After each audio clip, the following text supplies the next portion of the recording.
una recta queda determinada en el pla per dos punts. I per expressar-lo en forma d'expressió algebraica tenim diverses formes de fer-ho. La vectorial, per exemple, la paramètrica, la contínua, la general i l'explícita. Aquestes són les fonamentals. La vectorial, x igual a les coordenades del punt més les components del vector director multiplicats per t.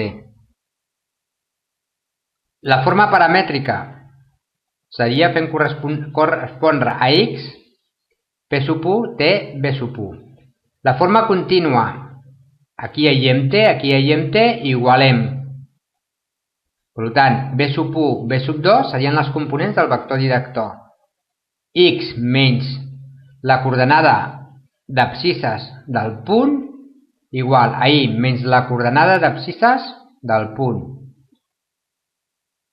Per tant, aquest menys ens fa que canviem el signe de les coordenades d'aquest punt, del punt. L'equació general, aïllem d'aquesta equació, aïllem i igualem a 0 i tindrem l'equació general. És convenient saber quin és el vector director de l'equació general. Agafem el coeficient de y i li posem el signe contrari al que porta, menys b, i el posem com a component horitzontal. Agafem la a i la posem com a component, o sigui, el coeficient de x i el posem com a component vertical. L'altra forma d'expressar l'equació d'una recta és aquesta d'aquí, aïllem la i. En aquest cas, d'aquesta expressió, m seria el pendent de la recta. Si aquest angle alfa tinc la recta i aquest és el vector director, aquest angle alfa seria igual a la tangent d'alfa seria b sub 2 partit per b sub 1, que equival a la pendent de la recta. Una altra expressió que hem de conèixer és com se determina el mòdul d'un vector. Simplement se fa aplicant el teorema de Pitàgores. Coneixem el component b sub 1 i el component b sub 2. Per tant, el valor, la magnitud d'aquest vector ve determinada per l'arrel quadrada de b sub 1 al quadrat més b sub 2, teorema al quadrat, teorema de Pitàgores.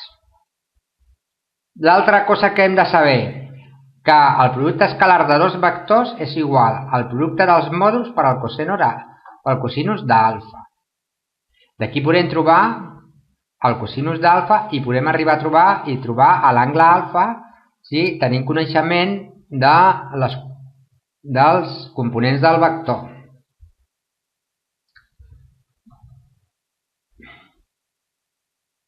Aquí les fórmules per trobar el cosinus d'alfa. Per trobar la perpendicular d'un vector, canviem a l'ordre de les components del vector i amb un dels dos components, amb un dels components li canviem el signe. Per exemple, el vector 1, 2, canviem l'ordre, 2, 1 i canviem el signe, menys 2, 1. Aquest vector serà perpendicular amb aquest d'aquí. I aquest també serà perpendicular amb aquest d'aquí.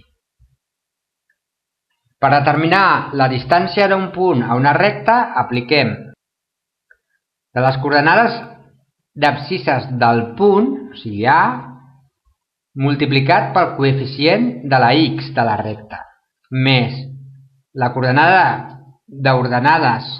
amb ordenades del punt B, multiplicat pel coeficient B de la i, elevat i això en valor absolut més c partit en valor absolut i l'arrel quadrada del quadrat més b al quadrat. Tenim un exemple. 2x menys i més 11 és la recta. I el punt és menys 2, 5. On hi ha la x substituïm per menys 2. On hi ha la i substituïm per 5. I ens quedarà 2 menys 2 menys 5 més 11, que és i agafem el valor absolut. Si surt negatiu, traiem el signe. A baix, rel de 2 al quadrat més menys 1 al quadrat. I aquesta serà la distància del punt a la recta. Si volem calcular la distància que hi ha entre dues rectes paral·leles, agafem un punt qualsevol de les dues rectes i fem aquests càlculs respecte a la recta de la qual no hem agafat el punt.